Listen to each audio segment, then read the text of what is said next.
The semester before I graduated, one of my journalism professors said, you really ought to try and get a job in February before the June crunch.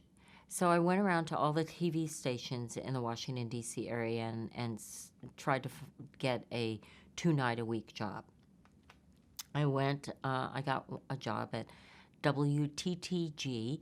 It was then Metro Media, and now it's Fox. And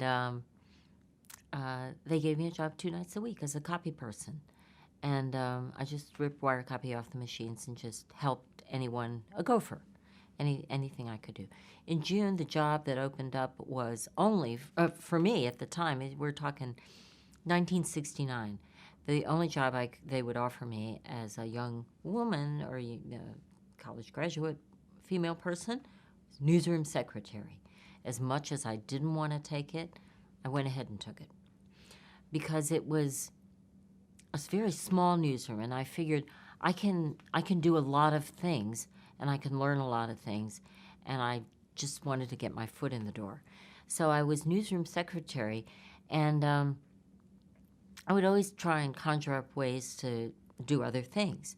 So when the news director would be running the news desk or whatever, sometimes he'd leave and say, Connie, watch the news desk, listen to the police radios, and, get anything, don't miss anything. Don't screw up.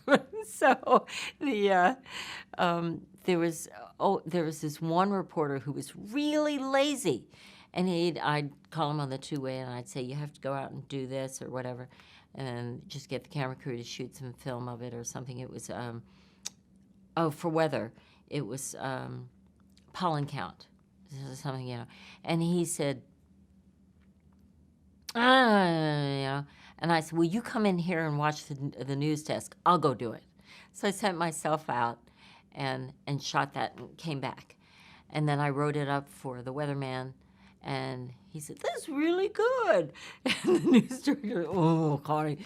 So then when a job opened up for the weekday writer for the local anchorman, who was just like Ted Baxter, his name was Alan Smith. Good evening. He'd sit in his office, and this little office, and I could hear him. He's going, good evening. Good evening. Good evening.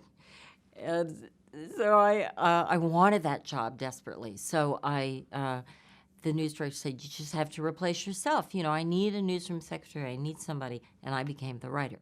And I kept pushing to get on the air.